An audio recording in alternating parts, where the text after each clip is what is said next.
Hello guys, welcome to another vlog of Mallu in Maple. നമ്മൾ ഇന്ന് വന്നിരിക്കുന്നത് കാനഡയുടെ ഏറ്റവും വലിയ പള്ളിയിലാണ്. അതായത് വേൾഡിലെ 3rd largest church ആണിത്.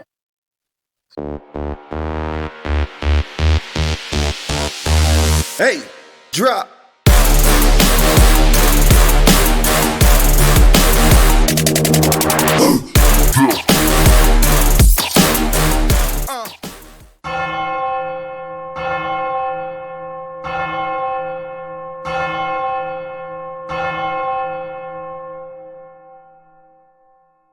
സോ നമ്മൾ ഈ പള്ളിയിൽ വന്ന് ഇന്ന് സാറ്റർഡേ ആണ്. ഇന്ന് ഭയങ്കര തിരക്കാണ്. ഇന്ന് ഏകദേശം ഒരു 35-40 മിനിറ്റ്സ് പാർക്കിങ്ങിന് വേണ്ടി സെർച്ച് ചെയ്തിട്ടാണ് നമുക്കൊരു പാർക്കിംഗ് കിട്ടിയത്. അതാണ് ഈ ഇപ്പം സൺസെറ്റ് ഒക്കെ ആകാറായി. ഒത്തിരി അത്ഭുതങ്ങളൊക്കെ നടന്ന പള്ളിയാണിത്. നമ്മുടെ ഒണ്ടാരിയോ റീജിയനിൽ നിന്ന് വരാറുണ്ട്, വേറെ കൺട്രീസിൽ നിന്ന് വരാറുണ്ട്. കാരണം ഇതിന്റെ ഉള്ളിൽ ഒരു മനോഹരമായ ഒരു പള്ളിയാണിത്. ഇത് നമ്മൾ ഉള്ളിൽ കയറി കഴിയുമ്പോൾ നിങ്ങൾക്ക് അതിന്റെ മാജിക് അറിയാം. സോ നമ്മൾ അതിന്റെ ഉള്ളിൽ കയറിയാലോ ഗൈസ്? ഇവിടെ നമ്മൾ കയറി കഴിഞ്ഞാൽ ഇവിടെ റിസപ്ഷൻ ആണ്. മോൺട്രിയലിലെ ഒരു ഗ്രാൻഡ് ബസിലിക്കയാണ് Saint Joseph's Oratory of Mount Royal. കാനഡയിലെ ഏറ്റവും വലിയ പള്ളിയാണിത്. ലോകത്തിലെ ഏറ്റവും വലിയ പള്ളി താഴികക്കുടങ്ങളിൽ ഒന്നാണിത്. 1904 വിശുദ്ധ ആൻഡ്രേ ബെസെറ്റ് സ്ഥാപിച്ച ഇത് വിശുദ്ധ ജോസഫിൻ സമർപ്പിച്ചിരിക്കുന്ന ഏറ്റവും വലിയ ദേവാലയമാണ്. ഭക്തിയുടെ അടയാളമായി നിരവധി തീർത്ഥാടകർ മുട്ടുകുത്തി അതിന്റെ പടികൾ കയറുന്നു.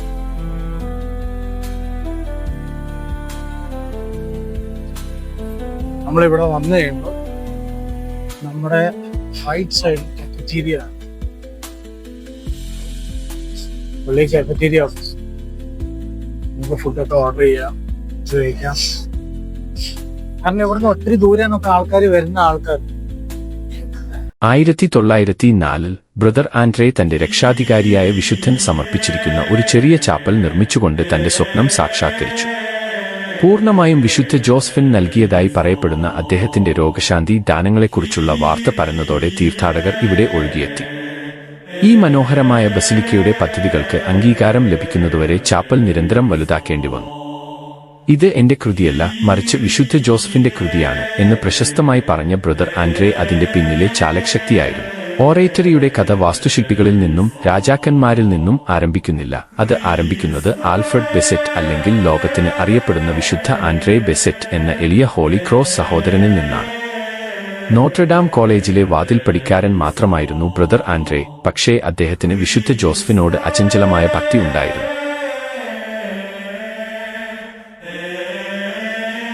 സെന്റ് ജോസഫ്സ് ഓറേറ്ററിയിലെ മെഴുകുതിരി ഹാളിലേക്ക് കാലെടുത്തുവച്ചാൽ സമയം മന്ദതിയിലാകുന്നത് നിങ്ങൾക്ക് അനുഭവപ്പെടും.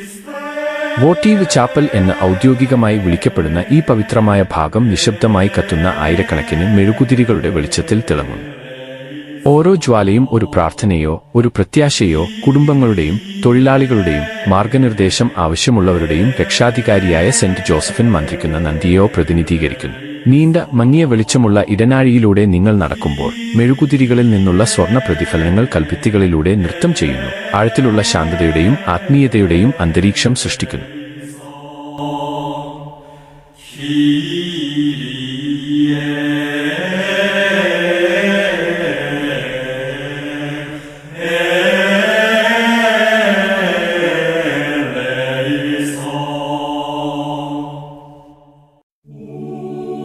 സെന്റ് ജോസഫ്സ് ഓറേറ്ററിയുടെ നിശബ്ദമായ ഒരു മൂലയിൽ കന്യകാമറിയത്തിന്റെ ഒരു പ്രതിമ മറഞ്ഞിരിക്കുന്നു. അത് ആഴമേറിയതും ശാന്തവുമായ നീല വെളിച്ചത്തിൽ കുളിച്ചു നിൽക്കുന്നു. നിങ്ങൾ മുറിയിലേക്ക് കാലെടുത്തു വയ്ക്കുന്ന നിമിഷം പുറത്തുള്ള ലോകം മങ്ങുന്നു. പവിത്രമായി തോന്നുന്ന ഒരു നിശബ്ദതയാൽ മാറ്റിസ്ഥാപിക്കപ്പെടുന്നു. ഏതാണ്ട് മറ്റൊരു ലോകത്തിൻ്റെതായി തോന്നുന്നു. പ്രതിമയെ ചുറ്റിപ്പറ്റിയുള്ള നീല തിളക്കം മനോഹരം മാത്രമല്ല, അത് പ്രതീകാത്മകമായി തോന്നുന്നു. സമാധാനത്തിന്റെയും വിശുദ്ധിയുടെയും സ്വർഗത്തിന്റെയും നിറമായ നീല മറിയയുടെ ശാന്തമായ ആത്മാവിനെയും സൗമ്യമായ ശക്തിയെയും പ്രതിഫലിപ്പിക്കുന്നു. വെളിച്ചം അവളുടെ മുഖത്ത് മൃദുവായി സ്പർശിക്കുന്നു. അവളുടെ ഭാവം ജീവസുറ്റതാക്കുന്നു. കൃപയാൽ താഴ്ത്തിയ കണ്ണുകൾ, അനുഗ്രഹത്താൽ തുറന്ന കൈകൾ, അവളുടെ മുന്നിൽ നിൽക്കുന്ന എല്ലാവരെയും ആലിംഗനം ചെയ്യുന്നതായി തോന്നുന്ന ഒരു സാന്നിധ്യം.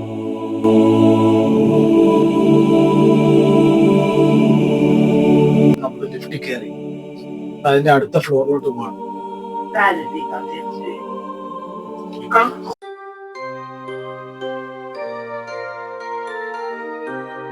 പ്രധാന ബസിലിക്കയ്ക്ക് തൊട്ടുപുറത്ത് ഏഞ്ചൽസ് അനവേഴ്സ് എന്ന അതിശയിപ്പിക്കുന്ന ഒരു വെങ്കല ശില്പം നിലകൊള്ളുന്നു.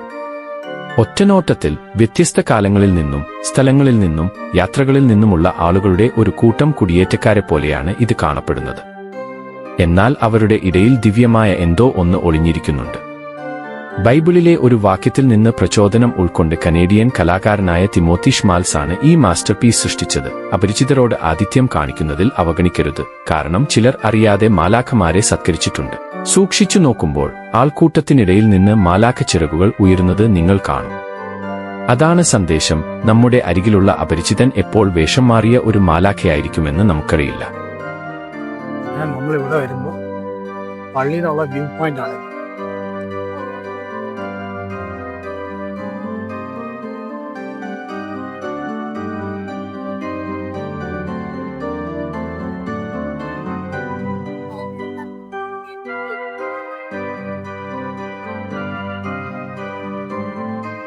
പള്ളിയുടെ പാർക്കിംഗ്.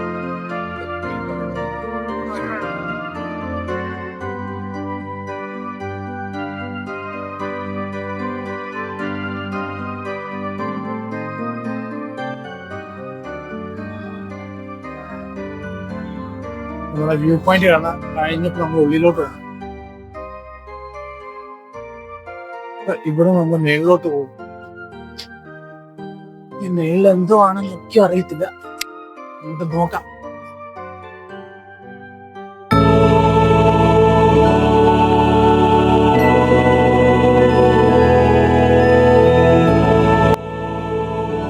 പള്ളി ഭയങ്കര വലുതാണ്. അതുകൊണ്ട് ഒരു ദിവസം കൊണ്ടൊന്നും ഇത് കണ്ട് നമുക്ക് പറയാൻ പറ്റത്തില്ല ഇതൊക്കെ കവർ ചെയ്യാൻ പറ്റും. Exhibit of brother Andre.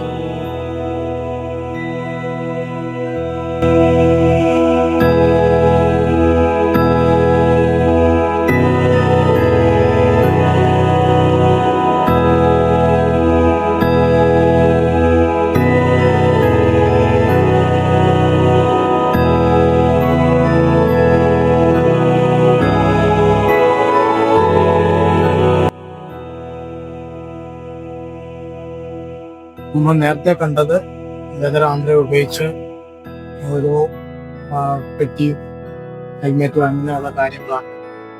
ഇത് ബ്രദർ ആൻഡ്രേ കിടന്ന ബെഡിന്റെ, അതായത് ഹോസ്പിറ്റലിൽ അഡ്മിറ്റായി ബെഡാണിത്. ഈ ബെഡിലാണ് ബ്രദർ ആൻഡ്രേ മരിച്ചത്.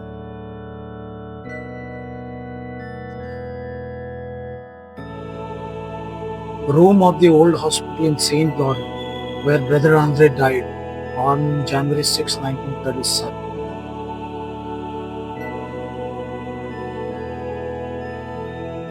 Brother Andre was born. വളരെ അച്ഛൻ്റെ മുറി എന്ന് പറയും. ആ മുറിയുടെ ഒരു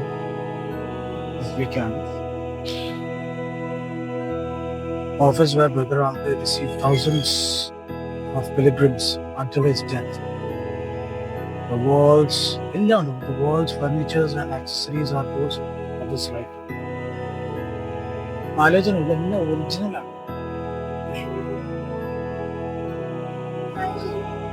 ശരിക്കും പറഞ്ഞാൽ ഈ സ്റ്റാച്ചു ആണെങ്കിൽ നമുക്ക് ഒരു ജീവനുള്ള ഒരു brother ആന്ധ്രേനെയാണ്.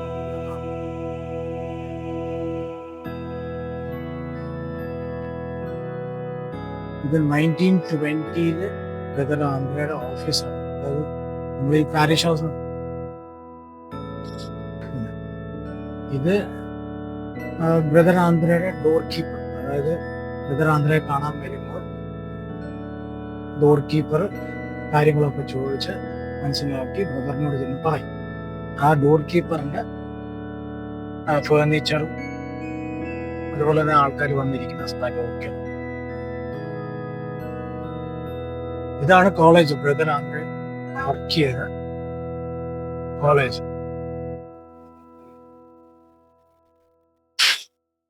The heart of Brother Andre. So ഇതെന്താന്ന് വെച്ചാൽ ബ്രദർ ആന്ധ്രയുടെ ഹാർട്ടാണ് ഇവിടെ സ്റ്റോർ ചെയ്തിരുന്നത്. മൗണ്ട് റോയലിൽ ഉയരത്തിൽ സ്ഥിതി ചെയ്യുന്ന സെന്റ് ജോസഫ്സ് ഓർട്ടറി എളിമയുള്ള ഒരു മനുഷ്യന്റെ ബ്രദർ ആൻഡ്രേ ബെസറ്റിന്റെ അചഞ്ചലമായ വിശ്വാസത്തിൽ നിന്ന് ജനിച്ചതാണ്. അദ്ദേഹത്തിന് സമ്പത്തില്ല, ശക്തിയില്ല, പ്രാർത്ഥനയും സ്നേഹവും നിറഞ്ഞ ഒരു ഹൃദയം മാത്രമേ ഉണ്ടായിരുന്നുള്ളൂ. ഒരു ലളിതമായ വാതിൽ കാവൽക്കാരൻ എന്ന നിലയിൽ അദ്ദേഹം വാതിലുകൾ മാത്രമല്ല എണ്ണമറ്റ ഹൃദയങ്ങളും തുറന്നു, രോഗികളെ ആശ്വസിപ്പിക്കുകയും തകർന്നവർക്ക് പ്രത്യാശ നൽകുകയും ചെയ്തു. സെന്റ് ജോസഫിനോടുള്ള ഓരോ പ്രാർത്ഥനയിലും അത്ഭുതങ്ങൾ വിരിയാൻ തുടങ്ങി. ഒരു ചെറിയ ചാപ്പൽ വെളിച്ചത്തിന്റെയും രോഗശാന്തിയുടെയും ഒരു സങ്കേതമായി വളർന്നു. ഇന്നും അദ്ദേഹത്തിന്റെ ശവകുടീരത്തിനരികിൽ മെഴുകുതിരികൾ മിന്നിമറയുമ്പോൾ ബ്രദർ ആൻഡ്രേയുടെ ആത്മാവ് നിശബ്ദതയിലൂടെ മന്ത്രിക്കുന്നു. യഥാർത്ഥ മഹത്വം എളിമയിലും കാരുണ്യത്തിലും ഒരിക്കലും മങ്ങാത്ത വിശ്വാസത്തിലുമാണെന്ന് നമ്മെ ഓർമ്മിപ്പിക്കുന്നു.